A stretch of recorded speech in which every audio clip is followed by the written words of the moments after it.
Sénégal yéen ñi nekk ci direct bi yéen ñëpp nuyu naa leen ziar naa leen bu baax a baax donc Arona suñu jógee Gabon dama bëgg ñu dem États-Unis mais Sénégal la ñuy déparé pour dem États-Unis. waaw dañuy jël vol Libreville Dakar. Merci. Dakar New York. parce que ki nga xamante ne moom mooy Amadou Sall ñu ne localisé nañ ko États-Unis te xam nga moom actuellement ñu ngi koy tudd ci mbirum du ma wax. ñu ngi koy toppee. parce que yegguñ ci topp. ñu ngi koy tudd ci mbirum 125 milliards. ñu bëri jàpp ne peut-être mandat d'arrêt international mën na yomb mais jamono ji ñu ne mu nga biir États-Unis parce que su ma paree dama bëgg ñu des États-Unis tuuti par rapport ak décision bi Trump jël ci ñi nga xamante ne dañ leen war a génnee ci dëkk bi ak aussi gis nañ benn photo bu xaw a polémique bu andi polémique ci photo boobu mais dama bëgg nga des foofu rek ci kaawu ki nga xamante ne moom mooy Amadou Sall. Le fait que mu ngi biir États-Unis et que justice bu Sénégal sûrement war na ko mën a soxla. bon moom papam moo ko tooñ papam ak yaayam ñoo ko tooñ parce que tu peux pas gouverner avec ta famille on ne gouverne pas avec sa famille wala son entourage de sang parce que répercussions yi parfois de lay jur te doom dafa fort. donc du coup. bu fekkee on s'est caché sur son nom sur son dos pour mën a def yenn paradis fiscaux yeeg yooyu tey gis nga voici les décombres oui les retombées on va le fatiguer un peu partout dans le monde à ce que mën nañ dem ba mu ñibbi ci Sénégal mën nañ dem ba leneen ak leneen fekk ko ci mën nañ dem ba ay coono yu dul jeex fekk mën nañ dem ba yee yeneen coow ak yeneen fitna yi nga xamante ni tey mi ngi nii mën na ko jural ay guddi yu nga xamante ni dans l'avenir du gaaw a jeex. on a vu le phénomène Karim gis nga finalement bu fekkoon moom deful reconvertirul avec les Naar et un peu des pays du Golfe. il y aura pas une vie. gis ngeen ce qui s'est passé avec PDS mën naa ne en quelque sorte si disloqué na tas na. donc kii aussi suitam mën nañ bañ a xam lan la mais de toute façon bu dee lii ñu ko toppee nii des centaines de quelques milliards bis bu enquête yi génnee avéré ni effectivement moom la qu'il va dire bonjour les coono et les problèmes àdduna aussi pour lui aussi. d'accord alors sànq annoncé naa ko léegi ci décision bi nga xamante ne Donald Trump jël na ko mu fas yéene jox $1000 ñi nga xamante ne moom lañ nar a génnee dëkk bi pour accompagner leen ko maanaam sans abri ak ñi nga xamante ni peut-être dañ fa dugg ay nit migrants yu illégal lañu fi nga xamante ne moom mooy biir États-Unis. man a yow su ma juul man a yow loona on avait fait une émission ba ma ne la wala Penda loon première émission Penda ma ne ko kenn du génn xam nga ñen ñooy génn. les délinquants yi jaar par Mexique. dugg États-Unis tout au début on avait cité ni y a 1600 Sénégalais expulsables que Trump va faire chasser. xale yi jaar Nicaragua yëpp dañ leen di dàq. surtout foofu dañ leen dàq. est-ce que dañ leen dàq kenn ñibbusiwul. mais nag gars yi ñu ngi alerté. non en fait ils ont voulu. cette masse main-d'œuvre jeune là te mën na ko woon jaar par les green cards wala jaar ko officiellement ñu def ko officieusement ñi ni soxla dañ leen di kii pour la main-d'œuvre et la remultiplication de leur population qui commence à vieillir ils vont faire appel à une masse jeune africain dynamique pour redynamiser leur entreprise et l'industrie américaine of course boobu nice beneen bi mooy ñi nga xamante ni daf ci amoon ñi doon race déem en bon wolof mooy ñi nga xamante ni dañoo dugg biir États-Unis di def li États-Unis di tere. ok trafic bañ a dugg ci détail yu trafic beeg yooyu noonu. ñoom ñoo expulsable. maintenant ci ñoom Trump du fa bàyyi papa. du fa bàyyi yaay. donc papa jee def mënul génnee papa ji bàyyi doom ja fa juddoo. ak yaay ja fa nekk.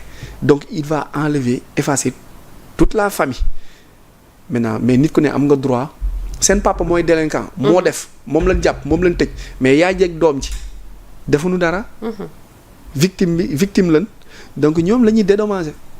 ñoom la ñuy appuyer ci benn somme bu nga xamante ni bu ñu yeggee dinañ mën a reconstituer mais seen papa yàpp nañ ko ci yeew nañ ko mënate ko si vous avez vu les images takk loxo yi yeew gaare ay avion yàpp leen yóbbu leen xam nga vous avez vu les images il y a 2 mois ci ginnaaw.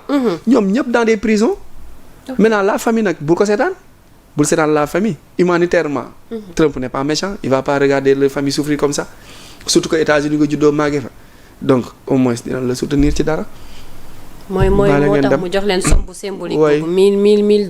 waay ok ngeen jàpp ci. alors photom bi nga xam ne nag dëkk bi yëpp a ngi koy coow ak ni mu ci solo bi yow li ni mel am na sax ñuy wax ne est-ce que réel la parce que jamono ji tamit intelligence artificielle bi mu ngi dominer carrément désinformation aussi. Tout intelligence artificielle mais je préfère ne pas en parler. waaw parce que c'est la réponse vraie est très sensible.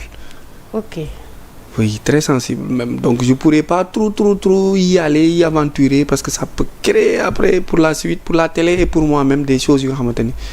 Donc on laisse le temps. D'accord. Dérouler. Le temps est le meilleur juge alors. Ouais. Merci. Alors dañuy dem très rapidement Israël parce que nag lakk gi metti na de. C'est pas naturel. Ah. C'est pas naturel. lakk gi. li taal Israël moo taaloon Californie. C'est les mêmes faits. Le feu a une mémoire, l'eau a une mémoire, le vent a une mémoire, la terre a une mémoire. Ils agissent au nom d'Allah, selon des faits et des moments. Dieu avait dit et a prédit que l'Israël sera sanctionné. Et l'Israël sera sanctionné. Mais quand? À quelle période? Ils ont attendu l'arrivée et le duo Poutine-Trump pour faire vivre à cela. Ce qui a fait brûler l'Israël, c'est ce qui a fait brûler Californie. Ce sont les mêmes faits. Maintenant, allez chercher là où j'ai dit qu'est-ce qui a fait brûler Californie pour faire le rapprochement, pour savoir nettement ce qui a fait brûler Israël.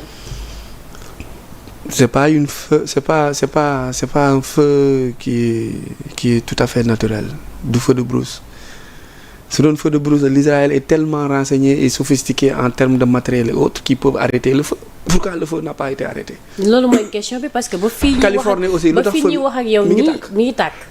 Californie lu tax fayu pendant des années quand on a demandé aux sapeurs américains ils ont dit qu'il manque d'eau xel nangu na loolu ndox moo fa manqué moo tax mënuñu fay feu bi. dana waar. Poussez la réflexion vous allez savoir. Ils sont en train de faire le on nettoie. Le règlement de compte se passe sous terre. Okay. Pas sur mais sous. C'est des explosions. Je m'en arrête là pour le moment. Parce que ñu bari ñu ngi jàpp ni peut-être justice divine la ci li jotoon a xew Palestine. Justice divine la mais yàlla da koy awale ci nit aussi. Parce que tey boo xoolee ce qui est en train de se passer sur la bande de Gaza tey nit ñi ñu ngi dee ci famine dem nañ ba amatuñu lu ñu lekk te loolu yépp li ko indi mooy génocide yi fi amoon. Bombardement yi ainsi de suite. mooy justice divine la mais yàlla aussi yaddulaa yàlla am na loxoom nan la mooy da koy agir ci nitay def soo xoolee image yu feu yi nii nga xam ni lii c'est extraordinaire un pays puissant en renseignement en matériel. ba pare suñu gën a yeewoo rek vent bi day gën a yokk.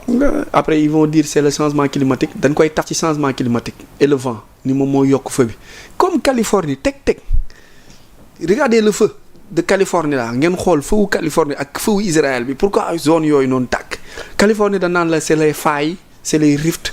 Faye San Andreas waaw yooyu lan lay wax Faye San Andreas wala Appalaches lan lay wax. fii dañ naan la c'est le changement climatique le désert arabe bi côté boobu noonu. Ils vont trouver des prétextes mais l'information vraie la vraie réponse c'est pas du tout ça.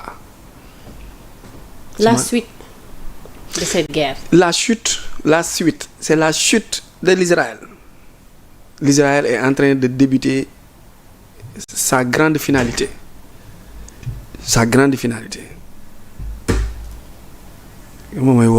La grande finalité. L'Israël est en train de vivre cela. La grande finalité. Pourquoi il m'appelle à cette heure? La grande finalité. Alors lu tax ma wax lan mooy la suite parce que tey ñëpp ñu ngi naan finalement est-ce qu'on peut s'attendre à ce que diggante Palestine ak Israël